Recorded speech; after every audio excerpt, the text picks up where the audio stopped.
I learned kanji before learning Japanese itself, and in the long run I think that was very beneficial. So, in today's video I want to talk about why I think that was ultimately a good idea and also how I did that. Hello everyone, so in my last and also my very first video I talked about how I passed the JLPT N1 without ever studying for it, and I think studying kanji before studying Japanese was a game changer that allowed me to succeed. Now being honest, that was not actually the very first thing I did, because I took some classes, I learned hiragana and katakana first, some very basic stuff, so when I decided to be serious about learning, after doing some research, I decided to start with what people usually think should be last, which is kanji. Like lots of beginners, I saw kanji as something to be mastered later, as advanced stuff, securely locked in a realm where only native speakers and people with advanced knowledge of Japanese were allowed access. However, I wanted to be able to read as soon as possible. I wanted to be able to read interviews of artists I like. I wanted to be able to read websites that I was interested in. I want to be able to read books rather than just being stressed by the fact that I couldn't understand anything. I believe that in a language that uses thousands of characters for its writing, understanding these characters is crucial to understanding all aspects of that language, or is crucial to understand the logic behind that language. Knowing kanji will improve every aspect of Japanese, including listening and speaking.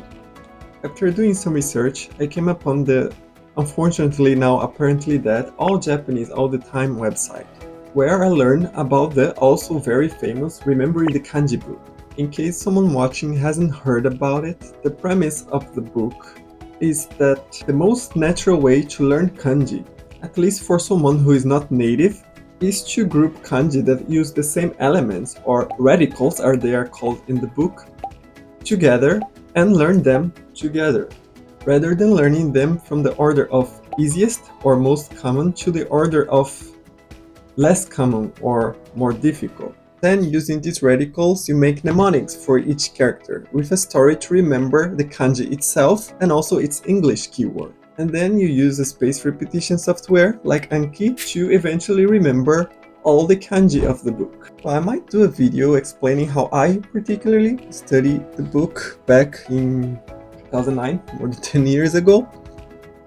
Although it was very simple, but for now I want to say that what hooked me was the idea that by finishing the book I would be in a similar position as that of a Chinese person. I would know the characters, but I just wouldn't know how to read them or how to form words with them yet.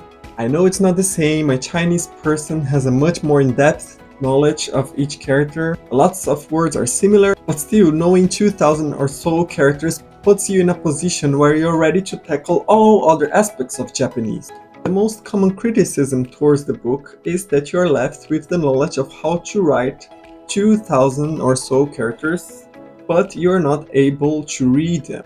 And therefore, even after finishing the book, you wouldn't know any real Japanese. While that's true, the book gave me a foundation to learning Japanese. Because you see, now I can recognize more than 2000 characters, and that by itself is a huge thing.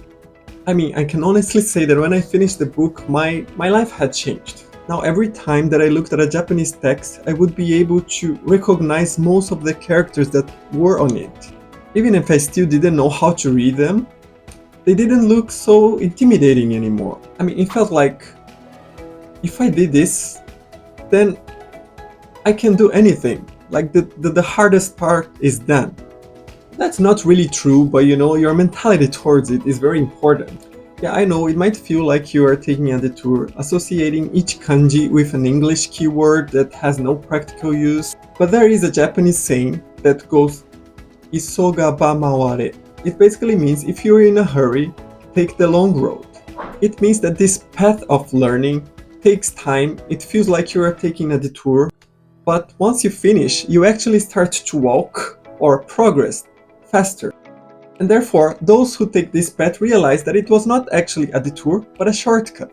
Talking from my own experience, I felt that learning how to read it kanji after that went very fast. It's a never-ending journey, of course, so even now I still learn new readings for kanji that I already know, and I still learn new kanji as well. Or sometimes I forget some more unconventional readings, but I truly believe all my progress was thanks to remembering the kanji. Now, my advice is I see a lot of people struggling with learning kanji, and I think it's worth giving the book a try. Aim to learn around 20 cards per day.